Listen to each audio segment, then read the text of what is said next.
Dans le dernier exercice, nous avons un terrain rectangulaire de longueur 20 mètres sur 12 mètres. Donc moi j'ai triché puisque j'ai pris une figure avec des petits carreaux pour que ce soit plus facile à tracer. Donc mes 20 mètres, je vais les représenter par 20 cm.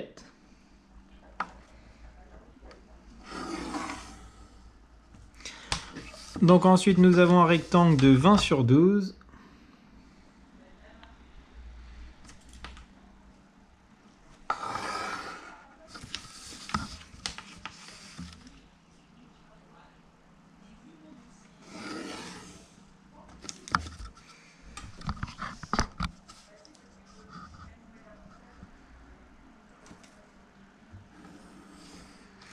Donc nous avons ici notre rectangle A, B, C et D.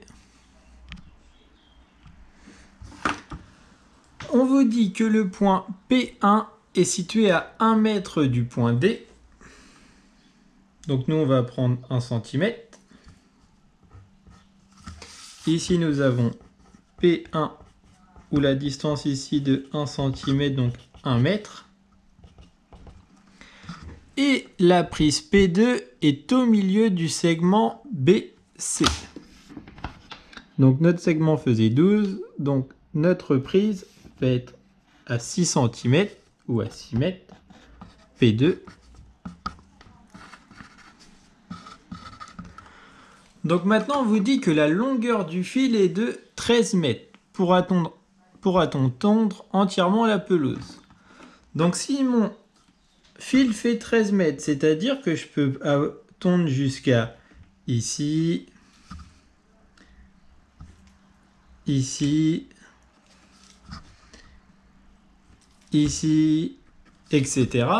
Et donc pour aller plus vite, en fait, on va chercher directement tous les points qui sont à 13 mètres de notre prise P1. Donc ici, on va avoir besoin du compas. Donc on va prendre notre ouverture de compas de 13 cm.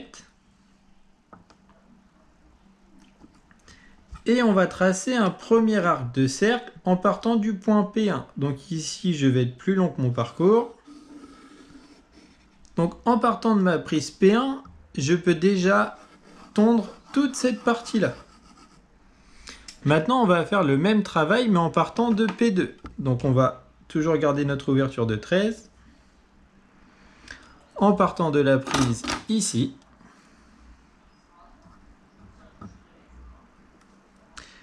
Et donc lorsqu'on va regarder toute la partie qu'on peut tondre en partant de la prise P2, eh bien on voit que cette zone-là, ne sera pas tondue.